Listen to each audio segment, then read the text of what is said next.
Bem-vindos mais uma vez ao canal Estudando com o Professor Tigman. Hoje com um aspecto um pouco diferente, mas não menos atrativo. Tenho certeza que você, principalmente você estudante, principalmente você pesquisador, vai se interessar muito pelo que a gente vai conversar hoje. Hoje nós vamos conversar sobre isso aqui, ó.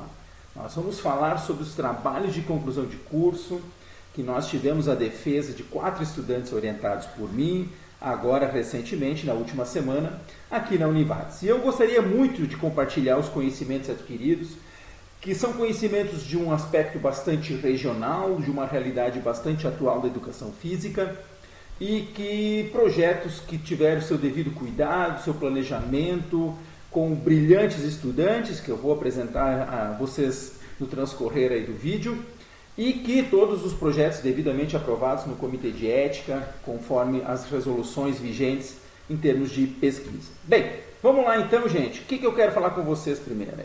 Tem uma série de assuntos interessantes. Primeiro eu estudo da minha querida estudante Franciele Storck, onde nós avaliamos o perfil do treinamento aeróbico realizado pelos frequentadores de academias aqui no Vale do Taquari e no Vale do Rio Pardo, certo?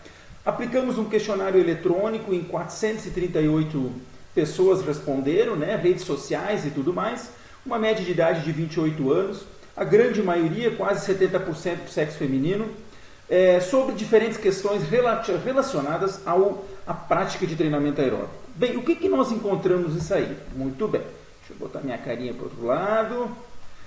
Primeiro item, né, nós tivemos 321 respondentes, que realizam treinamento aeróbico. Então, o treinamento aeróbico ele realmente acontece nas academias, e isso é muito bom. Lembrando que essas academias aqui, estamos falando em academias de musculação, crossfit, ginástica funcional, treinamento em academias diversificadas. A grande maioria realiza treinamento aeróbico. Bem, ainda, a grande maioria existe uma maior prática de treinamento aeróbico entre as mulheres, principalmente buscando saúde. Aí nós começamos a achar algumas coisas interessantes. Destes que fazem treinamento aeróbico, apenas 156 pessoas, ou seja, metade dos que fazem treinamento aeróbico, atinge as recomendações da Organização Mundial da Saúde. Ou seja, do total da nossa amostra, apenas 35% acaba realizando 150 minutos semanais, em pelo menos 5 dias por semana. Esses grupos que realizam o treinamento e atingem, eles realizam em mais dias, eles usam mais tempo da sua semana e também realizam treinos mais intensos, conforme a gente viu na nossa pesquisa. Os que não atingem, a gente encontrou uma grande barreira que foi a falta de tempo e também uma coisa muito importante para nós profissionais de educação física, não se sente estimulado para fazer isso.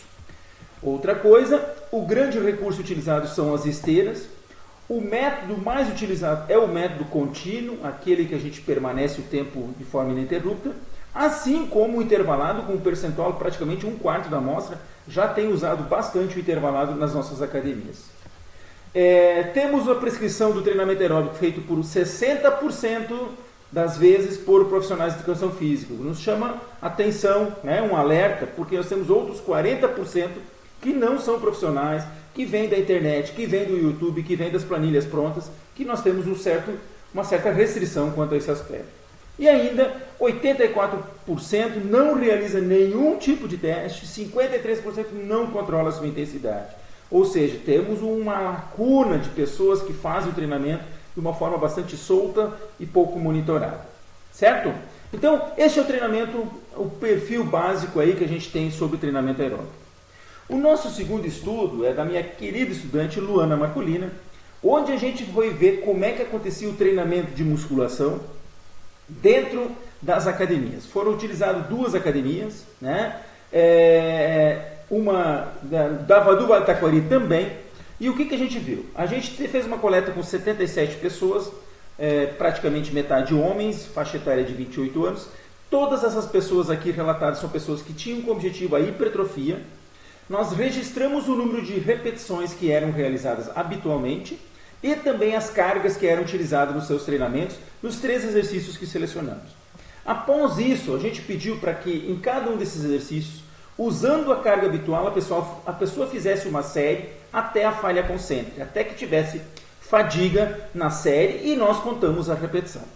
Além disso, ainda após um dia, após uma semana, nós realizamos o teste de um RM estimado, porque a partir disso a gente conseguiu calcular qual era o percentual de carga utilizada habitualmente em relação a esse valor da força máxima. Vejam bem os resultados e olhem que interessante.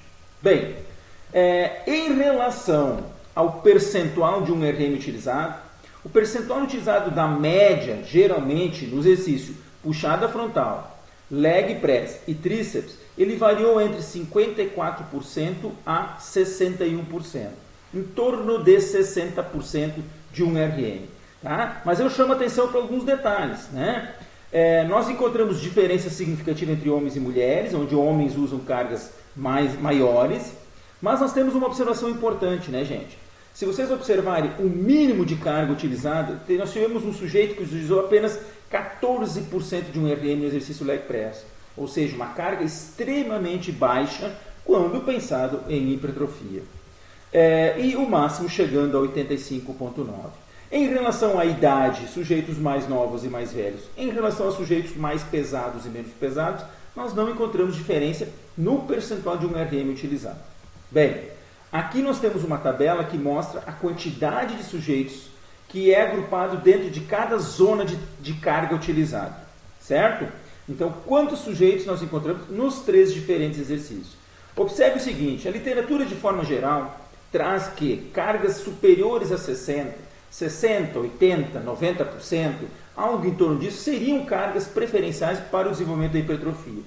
E quando a gente vê esse número, quando a gente compara este número usando essa tabela aqui, a gente percebe que na puxada frontal nós temos 57% das pessoas que realmente treinam nesta zona de carga. Ok, 57, bom número. Mas quando a gente vai para o exercício leg press, por exemplo, apenas 28,5% utiliza carga superior a 60% e no tríceps polia apenas metade do grupo.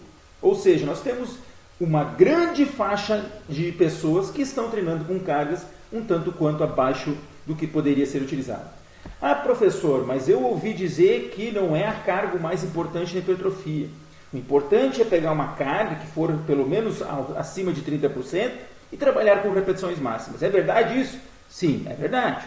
Temos a literatura indicando que as repetições máximas é importante, mesmo com cargas aí mais baixas, aí 30%, 40%, 50%. Só que nós também avaliamos as repetições máximas. E quando a gente vê as repetições, compara as repetições habituais, de forma geral, habitualmente as pessoas usam 8, 15 repetições. Então, na média, deu 11 nos 3 exercícios. As mulheres usam um pouquinho mais de repetições no exercício puxada frontal. Nos demais, a gente não encontrou diferença. Idade e peso não fez diferença. Mas quando a gente vai para as repetições máximas, e aí eu peço que vocês prestem atenção, observe o seguinte, nós temos na média uma quantidade de repetições máximas realizadas em torno de 28 repetições máximas. Então aquela série que é feita com 11 repetições, se nós estimularmos a pessoa a realizar uma série de repetições máximas, a gente pode chegar a 21, 28, ou seja, o dobro, ou seja, 1,5 vezes superior ao número que é prescrito. Isso também, novamente, aparece diferente do sexo feminino. No exercício puxada frontal, as mulheres conseguem realizar mais repetições máximas, possivelmente porque usam cargas menores, como a gente viu anteriormente. E observe um detalhe, né, gente? A gente está falando de uma variação de 9 repetições máximas, que foi um caso, e nós chegamos a um caso no exercício tríceps, em que o sujeito realizou 183 repetições com a sua carga habitual. Ou seja, nós estamos usando cargas baixas, e aí quando a gente poderia usar uma série até a falha concêntrica, até a fadiga, nós ainda não estamos chegando lá. Isso é um alerta. Muito bem. Indo para o terceiro estudo, o nome do meu querido estudante Lucas Dúlios, onde nós comparamos a aptidão física entre praticantes recreacionais de crossfit e de treinamento de força, musculação. Bem, nós conseguimos a duras penas conseguir 7 praticantes de cada modalidade, com 3 ou mais meses de prática. Homens, todos eles homens, com média de 27 anos, e usamos protocolos indiretos para avaliar as diferentes facetas da aptidão física e de composição corporal. Muito bem. O que nós encontramos então? Em relação à idade, os grupos foram semelhantes. Em relação à composição corporal, a massa corporal e IMC, somatório de dobras e percentual de gordura, foi semelhante. A única diferença que nós encontramos é que no treinamento de força encontramos sujeitos mais altos, né? 1,83 m comparado a 1,75 m. Até aí, né, perfil de antropometria em modalidades individuais não faria sentido serem iguais, serem diferentes. Mas vamos para a aptidão física e é aí que eu quero mostrar para vocês. Veja bem, meus queridos, considerando aqui a aptidão física, o que nós encontramos? Tá?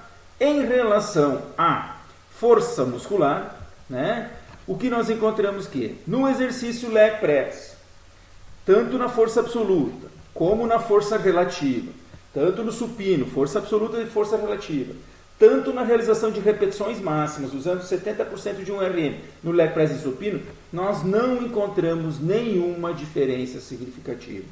Homens do treinamento de força e homens do CrossFit apresentam valores semelhantes na força absoluta e relativa e na força resistente.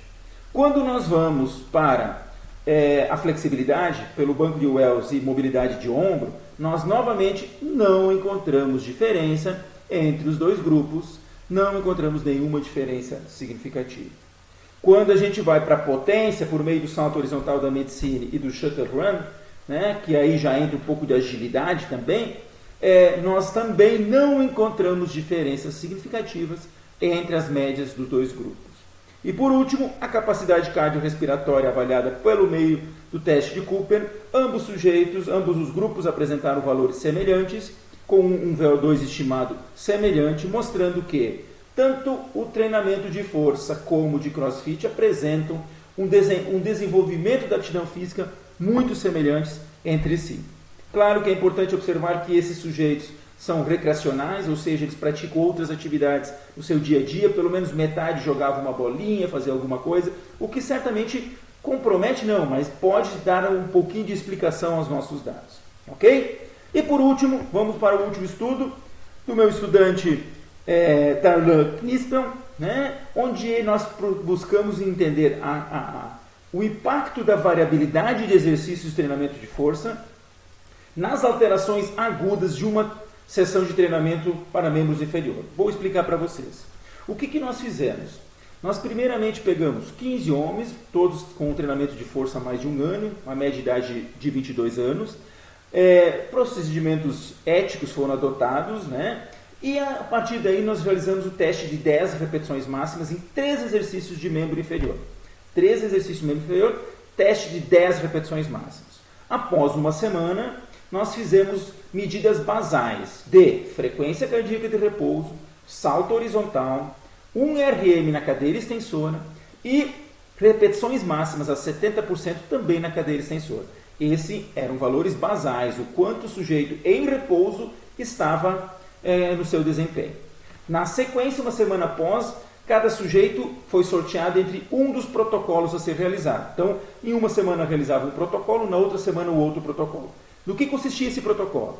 O protocolo P1X, P1X, era de um exercício, ou seja, ele fazia 9 séries de agachamento livre com uma carga de 10 RMs, visando fazer 9 séries com 10 repetições no agachamento livre. E o protocolo P3EX era o protocolo em que se realizavam 3 séries de agachamento livre, 3 séries no leg press 45 e 3 séries no agachamento rápido. 3 séries com 10 repetições nas respectivas cargas de 10 RMs que foi avaliado. E aí o que se fazia? Aplicava o protocolo e na sequência se fazia o protocolo de fadiga. A gente avaliava a percepção de esforço, o grau de motivação, ver a frequência cardíaca de recuperação como ela estava, o salto horizontal, 1 RM de extensora e 70% de 1 RM. Ou seja, a gente queria ver o quanto esse protocolo causava impacto comparado aos valores basais. Muito bem.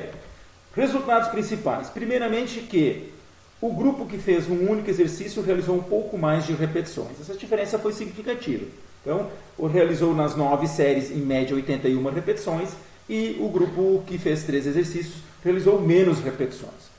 Quando a gente multiplica a tonelagem total, ou seja, número de repetições vezes a respectiva carga, nós verificamos que a carga utilizada esse número aqui está errado, 278, é o número de uma linha que eu esqueci de copiar.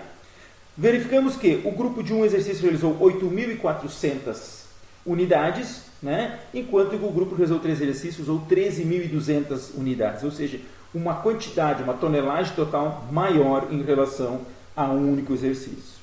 Quando avaliamos as variáveis de potência, um RM e repetições máximas, a gente verificou que ambos os grupos tiveram perda do seu desempenho, né? E essa perda foi semelhante. Ambos os grupos caíram de forma semelhante comparado ao basal. Então, teve uma queda de em torno de 6,5% no teste de potência, uma queda de em torno de 11,9% a 16% no teste de 1RM e uma queda de 36,42% 42% no teste de repetições máximas. Sendo que essa queda foi semelhante entre os dois grupos. Então, fazer um exercício, fazer 3 exercícios, gera uma mesma fadiga neuromuscular. Muito bem. Quando avaliamos a percepção de esforço imediatamente após e após 30 minutos, percebemos que o protocolo com 3 exercícios gerou respostas mais altas. Então, 9,20 a 9,7 e após 30 minutos, 8,20 e 9,07. Ou seja, ou seja, os grupos que fizeram 3 exercícios sentiram uma maior carga, maior percepção de esforço. E quando avaliamos a recuperação da frequência cardíaca, temos aqui no início do gráfico a frequência cardíaca de repouso, parâmetro basal, aqui imediatamente após, e aqui imediatamente após, aqui no meio nós tínhamos os exercícios que foram feitos neuromusculares, e depois novamente se começou a contar, 0, 5, 10. O que se constatou? Que o grupo que fez um exercício levou 10 minutos para voltar ao seu valor de basal, enquanto que... Aí, gente, essa não aconteceu ainda. Enquanto que o grupo que fez 3 exercícios levou mais tempo para recuperar. Ou seja, teve que esperar 20 minutos para a sua frequência cardíaca voltar aos valores basais. Importante observar que não houve diferença significativa entre cada tempo, apenas no tempo total. Ainda, nós pedimos sobre preferências, sobre motivação, se já havia gostado ou não. Fizemos uma escala Likert de 0 a 5 e a preferência em fazer um único exercício e fazer 3 exercícios foi semelhante. O nível de motivação foi semelhante e a monotonia, o quanto eles achavam monótono, foi semelhante também. Concluindo, minha gente, temos que assumir a responsabilidade e o controle do treinamento aeróbico de força. Temos que nós, profissionais de educação física, controlar os volumes e intensidades por uma melhor prescrição ao nosso sujeito. O treinamento de força e crossfit apresentam similares desempenho, sendo 2 ótimas opções para melhorar a melhora da aptidão física. E ainda, variar exercício em uma sessão de treinamento de força causa similar fadiga neuromuscular. Porém, variar os exercícios causa um impacto maior nas variáveis sistêmicas, como por exemplo a percepção da frequência cardíaca. E a preferência é uma coisa muito individual. Tem gente que prefere um único exercício, tem gente que prefere 3 exercícios. Gente, obrigado aí, quem está assistindo. Está aí 4 baitas estudos, está aqui a minha turma querida. Agradeço a paciência por estar comigo durante esse ano todo. Foi um ano intenso de muito estudo. Eu aprendi muito com vocês. Obrigado, Franciele, Luana, Lucas e Darlan. Em breve teremos esses artigos publicados, tenho certeza. E agradeço aí a todo mundo que tem acompanhado meu canal. Não esqueça de curtir esse vídeo. Se inscreva no canal, me ajude na divulgação. E tamo junto nessa aí. Valeu, gente. Um abraço.